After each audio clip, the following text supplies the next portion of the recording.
So, why did you become an author? Because I really liked to tell stories.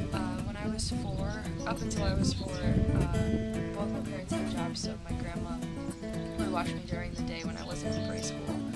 And she was hell-bent on making sure that I knew how to read before I got to kindergarten. And so not only did I learn how to read, but she would staple pieces of paper together, and I would draw pictures, and she would help me write out the stories. And I liked telling the stories so much that I decided that when I got older, I was going to keep doing it. So, what was the hardest thing about writing your book? Probably keeping the audience in mind, because I wanted it to hit an audience that was bigger than Omaha. It wouldn't be alienated by references that only Omahans would get, but I also wanted it to mean something special to people in Omaha. I also wanted to make sure that people in high school could read it, so making sure that, you know, it was appropriate and that everybody could enjoy it. And I was also just really nervous about having other people read it. Because this is my first published book, and I've had other people read my work, but having something in print and then having it in print for the rest of your life, and having, you know, people, oh, you have a book, and then going out and finding the book, and then judging you on the book, is a little nerve-wracking when you're writing the book. So, why did you write The Messiah of Howard Street? Well, I'd been thinking about writing about Omaha for a while, because it's where I grew up for 18 years. And like I talk about in the book, when I was 16, Central High School took us to Red Cloud, Nebraska, where we saw Will Cather's hometown that she wrote about in My Aunt Nan. And so I decided that I wanted to do something like that. I also read Sherman Alexie's short stories that he wrote about the reservation that he grew up on.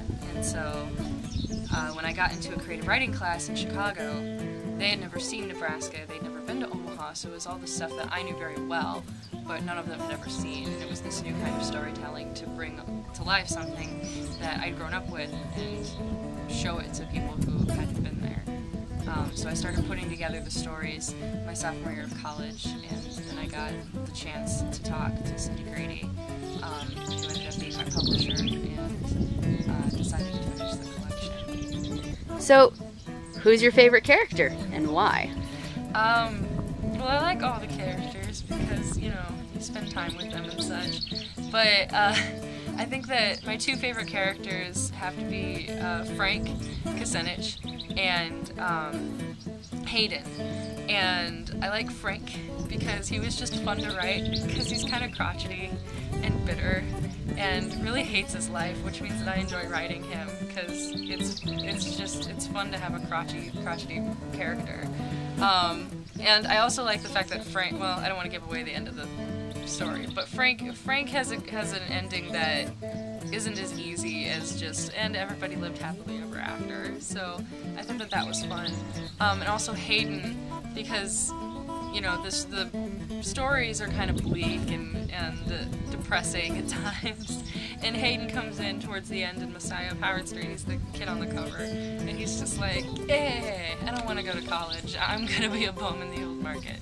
And is also kind of bitter and crotchety. So it's fun to write those sarcastic, snarky characters. So, what's your favorite story then? I really like Astronaut from Nebraska, because I wrote it very quickly and it came naturally, and you know, I just thought it was fun, and I think it's one of the better put together stories. I think that probably Here Lived Penny Young is one of my favorites.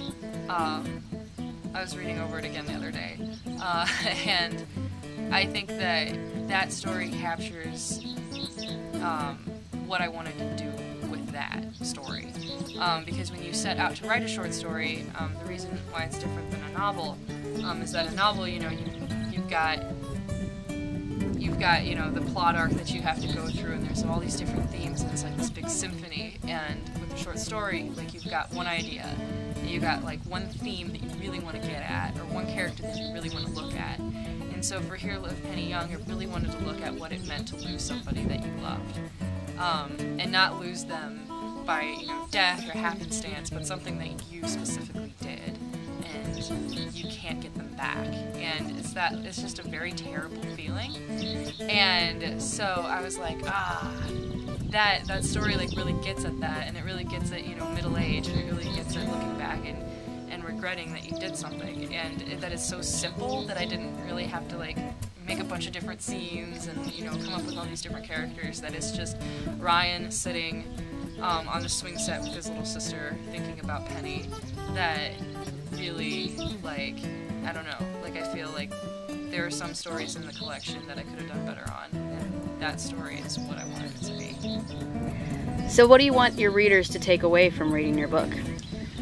That's a question that was answered really late in the process, which I don't know, if that's a good thing or a bad thing, but it kind of clicked one day when I realized that all of the people in this book have kind of gotten to a point in their lives where things are changing, that they've had something that was so set and so close to them and so, everyday humdrum, and now they're either got to get up and move and do something else, or they're gonna fail. Ryan is going through a divorce and has to somehow change how he sees the world, or just move on. Frank isn't happy with where he is, so he's either gonna move or he's gonna, it's kind of the sink or swim kind of thing.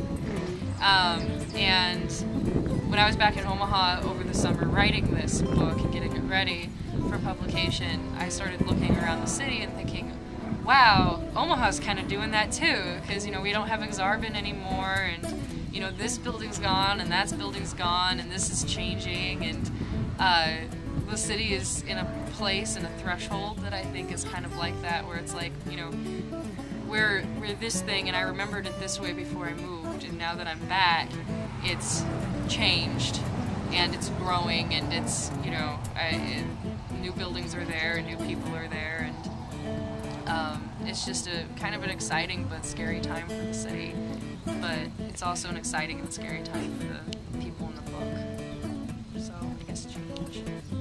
What advice do you have for writers? Well, I think that the two most important things is to have motivation and to keep going and have a passion for it. You're not trying to prove anything to anybody except yourself. And you don't necessarily need to write about something that you know. You just need to write about something that you care about. I think that, you can put your story in, whatever alternative universe you want with how many ever characters you want. It's going to turn out better than somebody who's writing about something that they don't care about, or they just, they're just writing for the heck of it.